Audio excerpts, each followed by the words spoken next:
Okay. Thank you, Chairman. Thank you, other organizers. I'm glad to introduce my recent work. It's about the absolute continuity of elliptic measure. This is a general work with Oscar Domingo's Chama and Perturbability. Before starting the talk, I'd like to tell you that today is the New Year of China. So happy Chinese New Year. Yeah, it's a traditional festival in China. So it's called the Year of Tiger. Okay, let us see the elliptic measure. We always consider the second order definition from elliptical operates. The matrix, the coefficient matrix satisfies the uniform elliptic condition. And let us see a result about the elliptic measure given by Steve, Chama, and Toro. Given elliptic operator L, one can construct a family of regular Borel measures omega L is a family omega X, such that for every continuous function with converted support on the boundary, if we define U as the integral of F with respect to the measure omega X, then U is a solution of a deductible problem. And we have more information. If omega is bounded and the boundary is unbounded, then the elliptic measure is a probability. Otherwise, it's not a probability. That means omega is bounded with omega is unbounded with bounded boundary. For example, omega is a complement of the ball in n+1. Also, if omega is bounded, omega E is a subset on the boundary, then omega I is a probability that particle with Brownian moment leaving from X escapes from omega through E. This is the meaning of omega Rx E. And let us see some classical results. Omega is a bounded Lipschitz domain. We consider a deductible problem. F is bounded data and the non-tangential function of U in RP. In 1970s, Dahlberg proved that for the Laplacian, the harmonic measure and the surface measure are mutually absolutely continuous. We denote K as the non-negative derivative. It's also called as the Poisson kernel. Then K belongs to a reverse order class with respect to the exponent 2.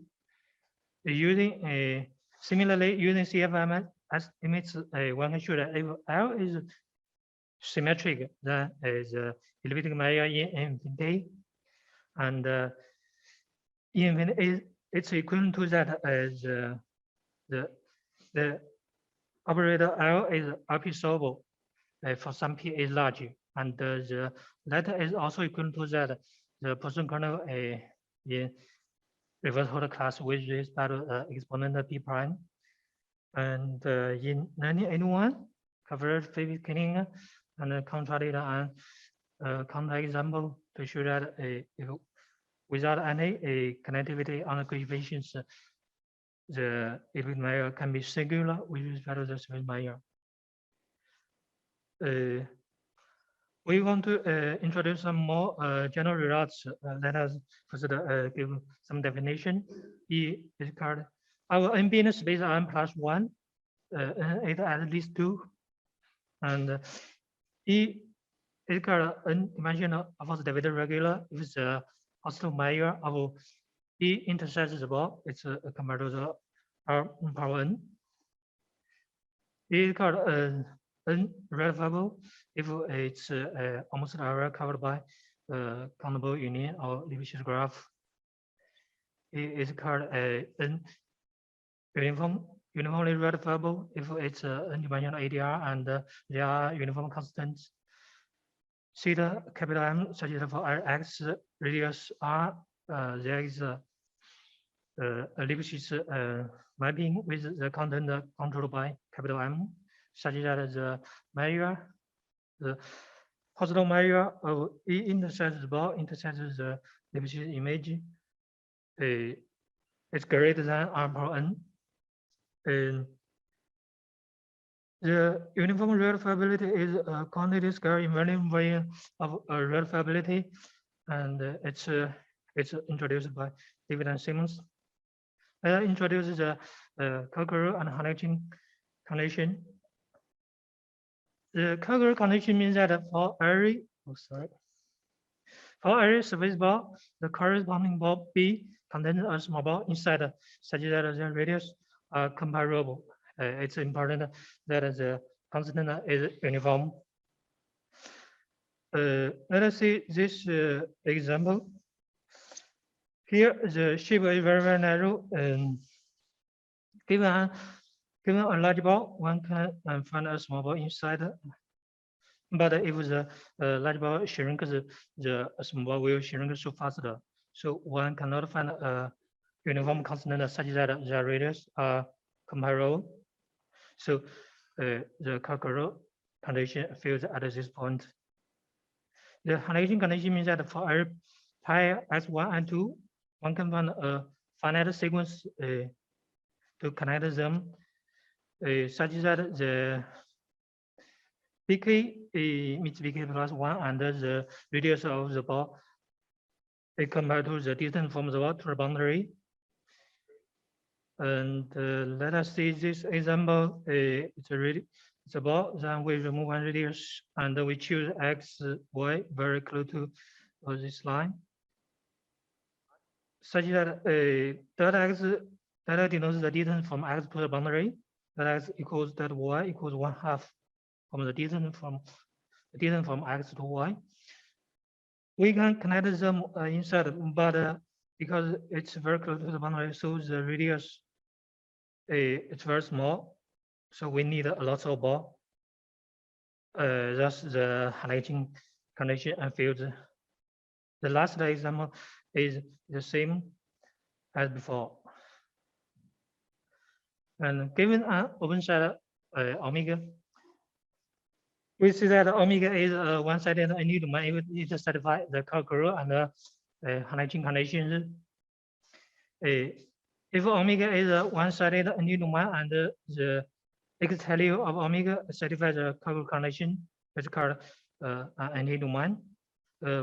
One-sided any domain with ADR boundary is called one-sided Carl domain, and any domain with ADR boundary is called Carl domain, and we will use them later.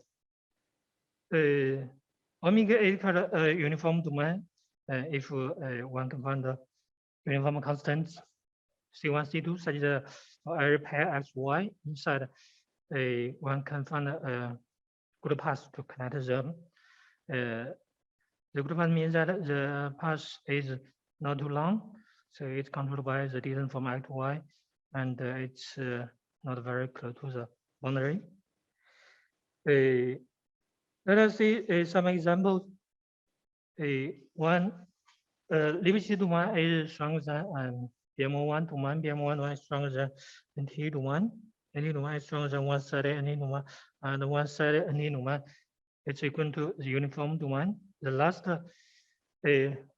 equivalence was shown by Ram, Steve Hoffman, K, and Toro. Let us do the absolute continuity. The first result was given by F1 raised for similarly connected planar domain. If the boundary is rectifiable, then the harmonic measure and the surface measure are mutually absolutely continuous. And in 1990, Bishop and Jones proved that if only a portion of the boundary is rectifiable, then the harmonic measure is absolutely continuous with respect to surface measure on that portion. and they also prove that they also constructed an counterexample to show that without any connectivity, the FNM result will false. The next one is a very similar result was given by David Chama and survey and many others. Yeah, maybe you want to mention the other author. Yeah, and it only requires the openness of omega and the finiteness of E. Then the absolute continuity implies the rectifiability on E.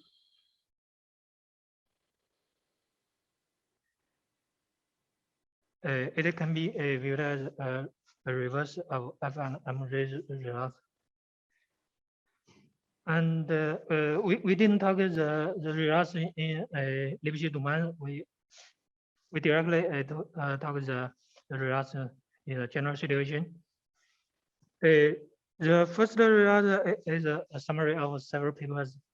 It was shown that the infinity property is equal to the uniform rectifiability of the boundary. It's also equal to omega A, the Carl domain.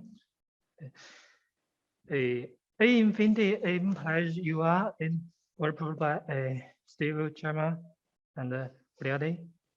U implies a chromatic U implies a Carl domain was shown by Azam, Steve Chama, and Ki Toru. And Carl domain implies infinity is a very early result. It was shown by Simmons in 1989 and independently by David and Johnson in 1990.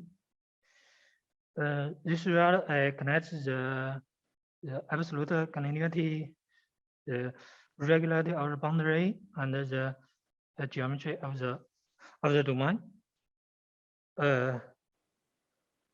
Let's see the result for the general elliptic operator.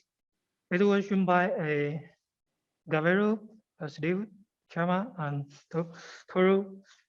For the second order dimension form elliptic operator, the elliptic measure in infinity is equal to that.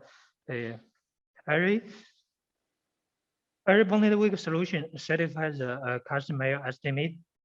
Here the Carleson estimate it's formulated.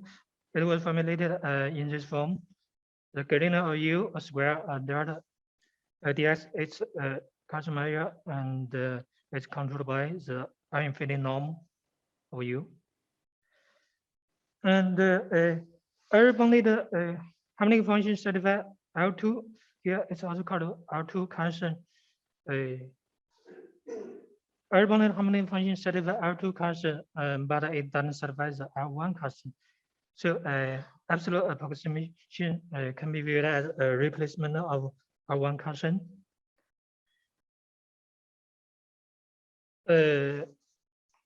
This result only considers the infinity, but it didn't establish the infinity and the uniform rectifiability. But this result can be used to show the perturbation of elliptic operators. Let us see the result, the relationship between infinity and the uniform rectifiability for the general elliptic operators. In 1984, Dahlberg-Kenig that the Carleson condition on the coefficients are optimal to guarantee infinity property. The first attempt was made by Kenig-Pipher in 2001 in bounded Lipschitz domain. And here is a general result. It was shown by Steve Chama, Mibarda, Toru, and so. Omega is a one-sided Carl domain. It satisfies the conical condition, and the boundary ADR.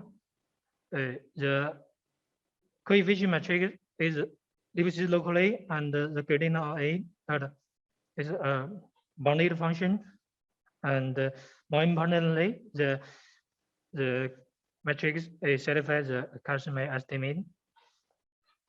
That the conclusion is the same as before. Infinity equal to the uniform rectifiability, and omega is also equal to omega is a card one. And they also prove that the Carleson condition is sharp to get infinity property. Also, before that, in one set card one, Steve Chama and Doru proved the same conclusion whenever the gradient A satisfies R1 Carleson. Here, if we remove the square and delta, it's got R1 Carleson. Okay, R2 Carleson is weaker than R1 Carleson. The previous result was established in one-sided card domain, so the domain satisfies the Hannigan condition. Let us see what happens without a Hannigan condition. Omega satisfies the conical condition, and the boundary is area. We consider the Laplacian. The first result states that the uniform rectifiability is equal to the Arrowbounded harmonic function satisfy the Carleson estimate. It's also equal to that Arrowbounded harmonic function is absolute approximable. UR implies Carleson and the absolute approximability was shown by Steve Chama and Mibara, and the reverse was shown by Garnard, Amagaro, and Savi. And but here it didn't establish the equivalence between uniform rectifiability and infinity. So let us see the second theorem. It was shown by Zhang, David Chama, Magaro, Tosa. Sorry. The weak infinity is equal to that the boundary is uniform rectifiability, and omega satisfies the Wiggler-Jones condition. The Wiggler-Jones condition is a connectivity condition. And from B, C, D, we know that they give atom B and C give a geometrical characterization of the repeatability of Laplacian in a rough domain. So this result is significant. And all the results above are established in domain with area boundary. So from the definition, we know that area implies the good properties of the surface measure. So we want to say what happens to the red boundary, and we will replace area by CDC, the capacity density condition. It means that the capacity of the closure of the ball minus omega relative to the double ball is greater than power n minus 1. And one can show that area implies CDC. Also, CDC is a quantitative version of Wiener regularity. We also need the conical square function and non-tangential maximum function. They are defined in this way, and similarly, one can define the truncated square function and the non-tangential maximum function.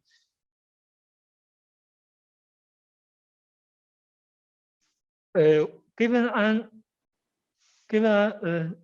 elliptical operator, the second order definition of elliptical operator, we always consider this kind of solution. U is the integral of f with respect to the elliptical measure. F is which is that L is RP solvable with respect to the measure omega f zero. Omega zero is another elliptical measure associated with omega L zero. It means that the truncated non-tangential function is controlled by f in LT locally. It means for every surface ball. L satisfies the Carleson Mayer estimate. It means that this inquiry hold. Compared with the previous Carleson Mayer estimate, the surface Mayer is replaced by the elliptic Mayer, and the distance function delta is replaced by the Klein function. So GL0 is the Klein function associated with L0. And S satisfies less than estimated in RQ space. It means the truncated square function is controlled by the truncated non-tangential maximum function in RQ space locally. And the last two are the Biamo solvability. The first one, if we write the U L omega is the measure of the boundary, and then it satisfies this inquiry. We call it the Biamo solvability. As we told before, the elliptic measure maybe not a probability. So if it's a probability, then UL omega is a constant. So here F delta R0 is the average of F delta. So if it's a probability, then this term will be a constant. Then one can remove this term. And the last one is also got a Biamo solvability in sense of Hoffman-Lee, and compared to the previous one, we didn't put this term, but on the right hand side, it needs another term. This estimate was studied by Steve and Lee. Our first result is that the omega is a one-sided anti-domain satisfied capacity density condition. Then all the properties above are equivalent. Infinity is defined by the union of a reversible class. Infinity solvability, Carleson Mayer estimate, as less than estimate in a Q space, and Biamo solvability, they are equivalent. But now it's respect to the another elliptic measure.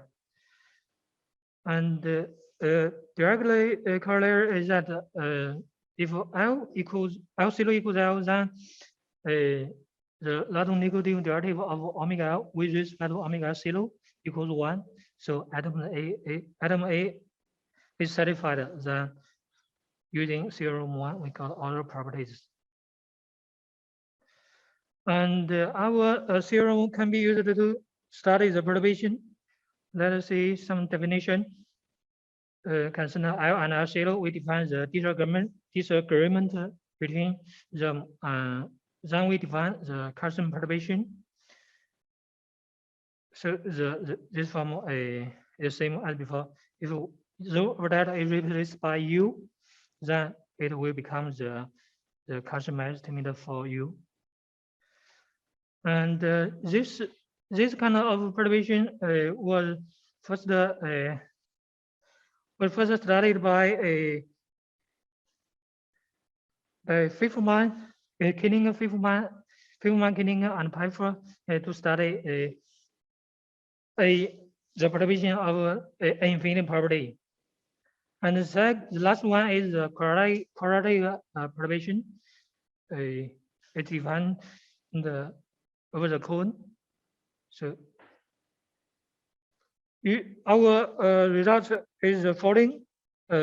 Omega is one-sided anti-domain satisfied CDC, and if the Carleson perturbation is the Carleson norm is finite or the quadratic function is bounded, then other properties are satisfied.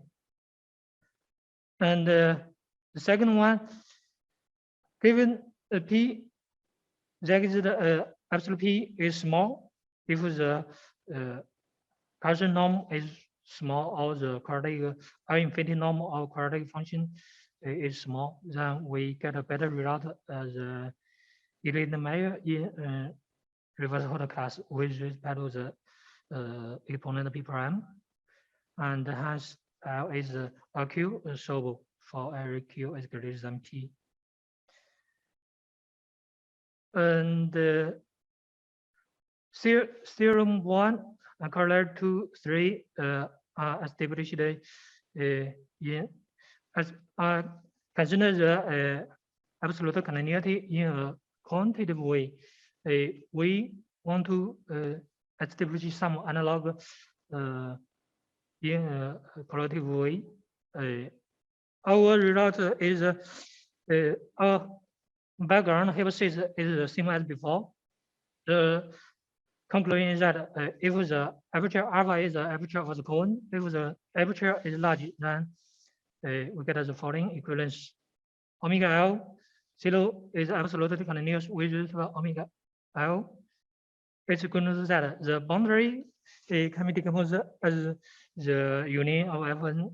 The measure of 0 equals 0 F1 can be written as the intersection of the boundary of omega and the boundary of omega. And omega is the subdomain of omega and has the same property as omega.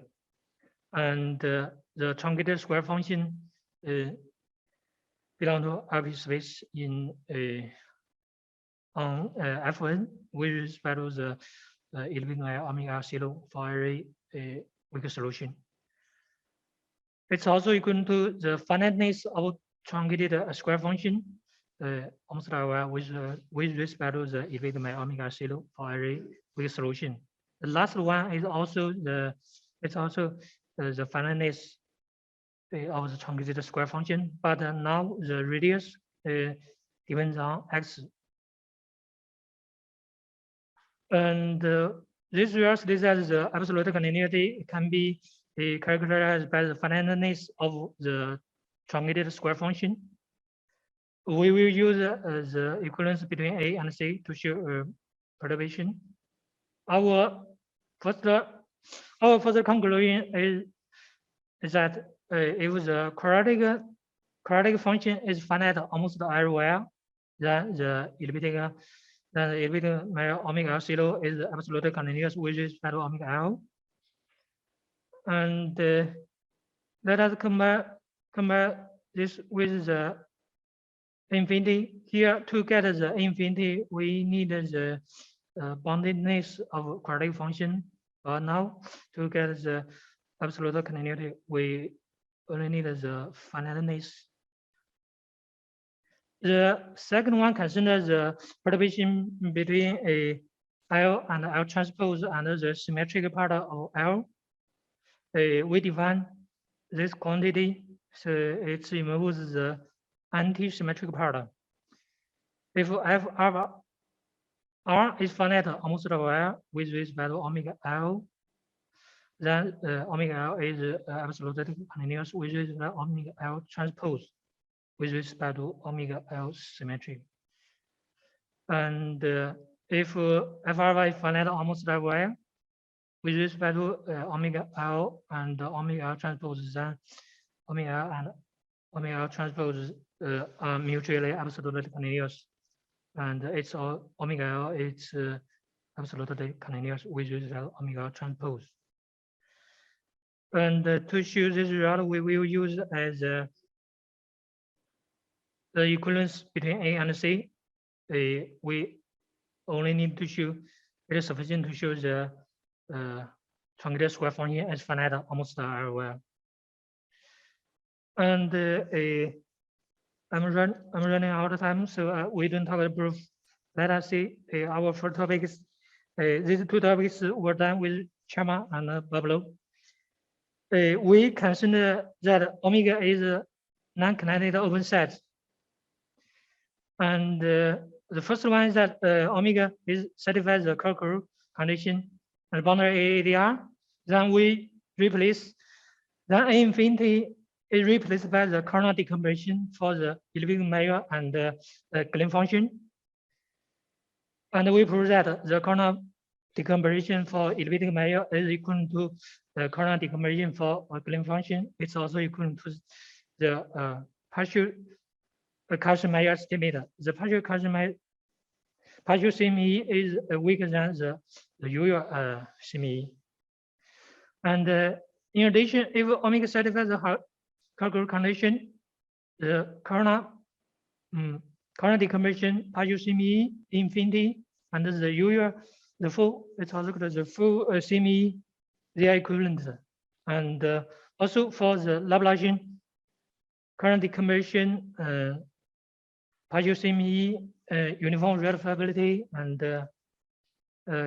the full semi are equivalent. And the second one, we consider the well-posedness of Dirichlet problem. Omega is an open set satisfying capacity density condition. We establish the well-posedness show that it's well-posed if and only if omega is bounded and the omega is unbounded with unbounded boundary. Okay, that's all. Thank you.